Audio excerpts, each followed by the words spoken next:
నమస్తే, welcome to Haripriya's media.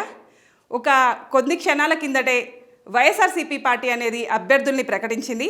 అయితే ఇప్పుడు ఆంధ్ర రాజకీయాల్లో పిఠాపురం అనేది అందరికీ ఒక చర్చనీయాంశంగా మెయిన్ పిల్లర్గా మారుతుంది. ఎందుకంటే అక్కడి నుంచి మెయిన్ క్యాండిడేట్స్ అనేవాళ్ళు పోటీ చేస్తూ ఉన్నారు. అక్కడి నుంచి చూస్తే ఇప్పుడు జనసేన పార్టీ నుంచి పవన్ కళ్యాణ్ పోటీలో ఉన్నాడు. అటు వైఎస్ఆర్సీపీ నుంచి చూస్తే వంగా గీత పోటీలో ఉంది. అయితే పవన్ కళ్యాణ్కి టికెట్ ఇవ్వద్దు అని చెప్పి ఇంతకుముందు తెలుగుదేశం పార్టీ నుంచి కొంతమంది కార్యకర్తలు పవన్ కళ్యాణ్కి ఆ టికెట్ ఇవ్వకుండా పిఠాపురం ప్లేస్ నుంచి వర్మకి టికెట్ ఇవ్వాలి అని చెప్పి వాళ్ళు ధర్నాలు రాస్తారోకోలు చేశారు. అయినప్పటికీ వర్మకి టికెట్ ఇవ్వకుండా పొత్తు హామీ ప్రకారం ఆ టికెట్ని పవన్ కళ్యాణ్కి ఇచ్చారు. అయితే 154 మంది ఎమ్మెల్యే క్యాండిడేట్స్ని బుజ్జగించుకొని ఏదో ఒకటి చెప్పి కేవలం 21 స్థానాలు మాత్రమే ఎమ్మెల్యేగా పోటీ చేస్తున్నాడు. అంటే 21 స్థానాల నుంచి మాత్రమే పొత్తు ధర్మంలో భాగంగా ఈ జనసేన పార్టీ పోటీ చేస్తుంది. మిగతా 154 స్థానాల నుంచి కూడా టీడీపీ పార్టీయే పోటీ చేస్తుంది. అయినప్పటికీ కేవలం పిఠాపురం స్థానంలో ఎందుకు అక్కడున్న ఆ ఎమ్మెల్యే క్యాండిడేట్ని అతడికి సంబంధించిన అతనికి అనుచర వర్గాన్ని చంద్రబాబు నాయుడు ఎందుకు బుజ్జగించుకోలేకపోతున్నాడు? దీనికి సంబంధించిన విషయాన్ని మనం కనుక్కోవడానికి ఇప్పుడు పొలిటికల్ అనలిస్ట్ చిట్టిబాబు గారికి ఫోన్ చేసి కనుక్కుందాం. హలో హలో, నమస్తే చిట్టిబాబు గారు. నమస్తే సార్, ఇప్పుడు పిఠాపురం నుంచి పవన్ కళ్యాణ్కి టికెట్ ఇచ్చారు పొత్తులో భాగంగా. అయితే ఆ ప్లేస్లో వర్మకి టికెట్ ఇవ్వాలని చెప్పి టీడీపీ పార్టీ వాళ్ళు ధర్నాలు రాస్తారోకోలు చేశారు. అంటే పవన్ కళ్యాణ్కి టికెట్ ప్రకటించారని తెలియగానే వాళ్ళు ఇవన్నీ స్టార్ట్ చేశారు. ఎందుకు సార్ చంద్రబాబు నాయుడు వాళ్ళని బుజ్జగించుకోలేకపోతున్నాడా? ఎందుకు ఆ గోల్ ఏంది అసలుకి? అది చంద్రబాబు నాయుడు ఈ ఒక కాన్స్టిట్యున్సీ కాదు, అనేక చోట్ల తెలుగుదేశం పరిస్థితే ఉంది. వాళ్ళ ఓట్లు ట్రాన్స్ఫర్ తెలుగుదేశానికి జనసేనకి ఓట్లు ట్రాన్స్ఫర్ అయ్యే పరిస్థితి కనపట్లేదు. ఇవాళ పిఠాపురంకి జనసేన పవన్ కళ్యాణ్ ఉంచుతమే ఒక హాస్యాస్పదం. ఎందుకంటే పవన్ కళ్యాణ్ అక్కడ అధికంగా కాపులు ఉన్నారు, కనుక అక్కడైతే నేను గెలుస్తాను అన్న ఉద్దేశంలో అతనికి ఇచ్చారు. అతని కాపుల నాయకుడిగా కాపులు ఇదిగా రిసీవ్ చేసుకోవట్లా. అతను కాపులకు ద్రోహం చేశాడు, కాపులు తీసుకెళ్లి చంద్రబాబు కాళ్ళ దగ్గర కూర్చోబెట్టాడని కాపులందరూ పవన్ కళ్యాణ్ విషయంలో చాలా బాధతోటి వ్యతిరేకతతో ఉన్నారు.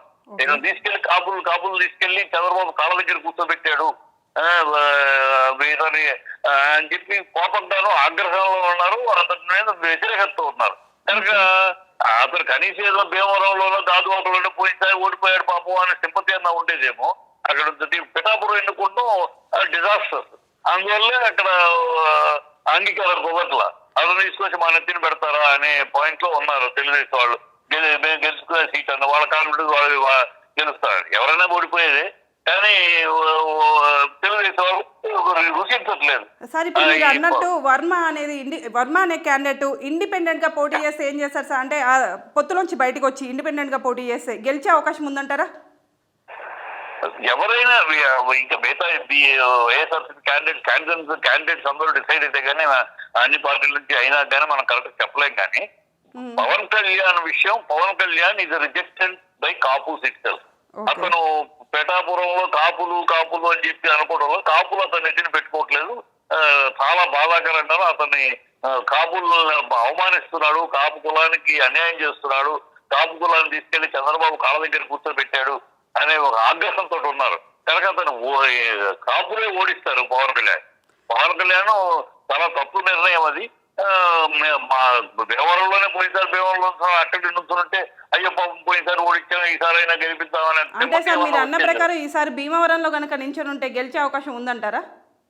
గెలిచే అవకాశం సింపతి ఉండేది కొంచెం. పోయినసారి ఓడించాం, ఈసారి అయినా గెలిపిద్దామని అని కాస్త సింపతి ఉండదు. ఒకసారి ఓడిపోయాడు కదా. ఇక్కడ పిఠాపురంకి వచ్చేటప్పటికి మాకెందుకు ఆయన మానేసి మీద ఎందుకు, మాకు లోకల్ కావాలి, అక్కడ ప్రజలు లోకల్ కావాలి, విజిటర్ కాదు. ఈయన వస్తాడు, మాకు అందుబాటులో ఉండడు, అందుబాటులో లేని ఎమ్మెల్యే మాకెందుకు అని ఉన్నారు. ప్లస్ కాపు ద్రోహి కింద ఇతను మొదలు పడతాడు. అదే సార్, ఇప్పుడు వర్మ ఉన్నాడు కదా సార్ టీడీపీ పార్టీ నుంచి, వర్మ కోసమే కదా వాళ్ళు ధర్నాలు రాస్తారోకోలు చేసింది. అతను బయటికి వచ్చి ఒకవేళ ఇండిపెండెంట్ క్యాండిడేట్గా నిలబడితే గెలిచే అవకాశం ఉందంటారా? టఫ్ ఫైట్ ఇస్తాడమ్మా, గెలుస్తాడా లేదా అనేది కాదు కానీ Okay. టఫ్ ఫైట్ ఇస్తాడు. టఫ్ ఫైట్ ఇవ్వగలడు, ఎందుకంటే అతనికి ఒక సామాజిక వర్గం అతనికి అండగా నిలబడతాడు, ఆ సూచన కలబడుతుంది. మరి ఇండిపెండెంట్ గా అన్నప్పుడు తెలుగుదేశం అనేటప్పటికీ అది మైనస్ అవుద్ది తెలుగుదేశం, ఎందుకంటే తెలుగుదేశం పవన్ కళ్యాణ్ నొక్కేసింది, కాపుల నాయకుడు నొక్కేసింది అని తెలుగుదేశం మీద కూడా యాంటీగా ఉన్నారు ప్రజలు, కాపులు అందరూ కూడా. ఇండిపెండెంట్ ఉన్నప్పుడు ఆ షాడో, తెలుగుదేశం యొక్క బ్యాడ్ షాడో అతని మీద రాదు. ఇండిపెండెంట్ అయితే గెలిచే అవకాశాలు, ఫైట్ ఇవ్వగలడు, గెలుస్తాడు లేదు తర్వాత ఫైట్ ఇవ్వగలడు. మరి ఇప్పుడు వైఎస్ఆర్సీపీ నుంచి వంగా గీత పోటీ చేసింది కదా. వంగా గీత పవర్ఫుల్ గీత, వంగా గీత పవర్ఫుల్, ఖచ్చితంగా లోకల్ గా బాగా పవర్ఫుల్, ఆ సామాజిక వర్గం ఎక్కువ, కొంచెం మంచి ఫైటరు కనుక ఆల్రెడీ ఎస్టాబ్లిష్ గ్యారంటీగా గెలిచే క్యాండిడేట్ గా వంగా గీత కనపడతారు. వంగా గీత తట్టుకుంటానికి మామూలు మరి కాదు స్టారు అని చెప్పి అనుకునే జనసేనకి ఇచ్చారు. జనసేన ఖచ్చితంగా పవన్ కళ్యాణ్ మైనస్ పాయింట్. అయితే సార్ ఇప్పుడు అక్కడ పవన్ కళ్యాణ్ పోటీ చేస్తున్నాను తెలవగానే పిఠాపురం నుంచి వెంటనే రామ్ గోపాల్ వర్మ కూడా నేను ఇక్కడి నుంచే పోటీ చేస్తాను అంటున్నాడు అని ప్రకటిస్తుండు. ఇప్పుడు ఆయన ఏమన్నా ఓట్లు గెలిచే అవకాశం ఉందంటారా సార్? ఎవరికి ప్లేస్ ఎవరికి మైనస్ అది?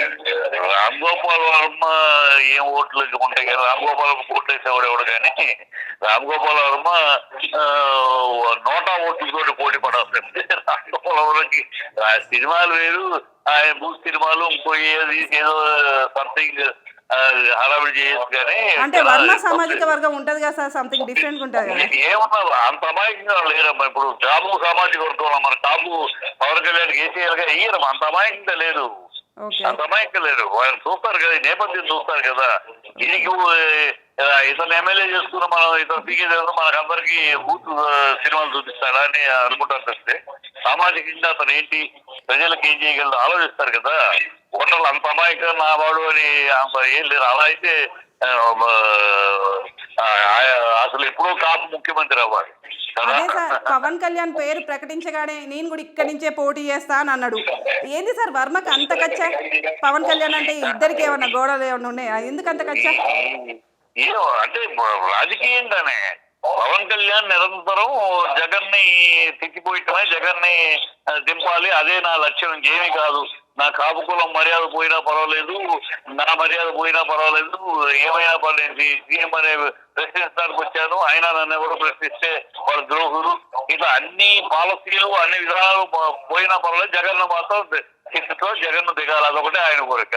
అందువల్ల జగన్ ప్రేమించి జగన్ అభిమానిగా ఉన్న పవన్ కళ్యాణ్కి సారీ వర్మకి పవన్ విరోధి అంతే.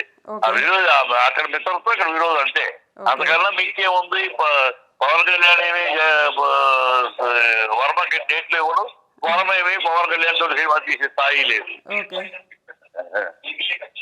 Okay sir, thank you. Okay.